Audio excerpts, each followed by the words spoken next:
Let's go through the setup of the TDR2010.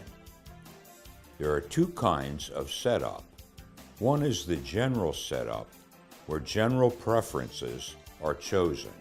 You will not have to do this often, and perhaps you'll only have to do it once. The other is the setup that you do often, perhaps for each cable. Let's consider the first, the general one. Get to the screen that shows the soft keys on the left and the bottom soft key next to the wrench icon. It is on the startup screen, but if you are on another screen and it is not visible, press the OK button on the upper right and then, if necessary, the back button on the right near the bottom. Press the soft key next to the wrench icon.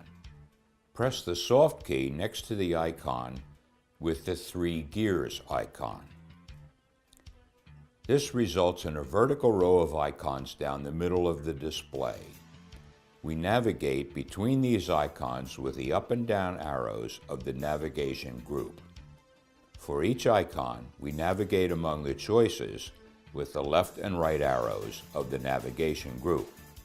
Our choices are the speaker icon, which we can turn on or off, the timeout icon, which allows us to select how long after a keystroke the TDR2010 will wait before turning itself off. The choices are 1 minute, 5 minutes, 10 minutes, or never. The unit of distance measure, which is feet, meters, or nanoseconds. How the velocity of propagation is expressed. The choices are ratio, meters per microsecond, and feet per microsecond. We commonly use ratio, which is the ratio of the speed of light in our cable under test to the speed of light in a vacuum, which is a decimal less than 1.0. The next is the 4-colored circles icon, where we choose the color palette on the screen. Rotate between several choices, which are Custom 1, Custom 2, Default, Outdoor, and several schemes. There are some extra things to note here. You can make up as many color combinations as you want. When you pick one of the custom or scheme choices, you can push the soft key next to the painter's palette and get several hundred colors from which to choose. When you arrange a scheme that you like, press either the Custom 1 or Custom 2 button, and that scheme will become the one that you selected.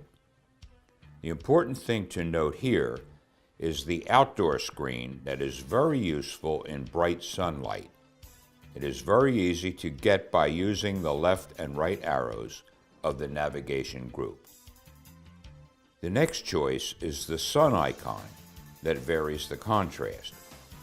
The choices are from 1 to 10, with 1 being the darkest and 10 being the brightest.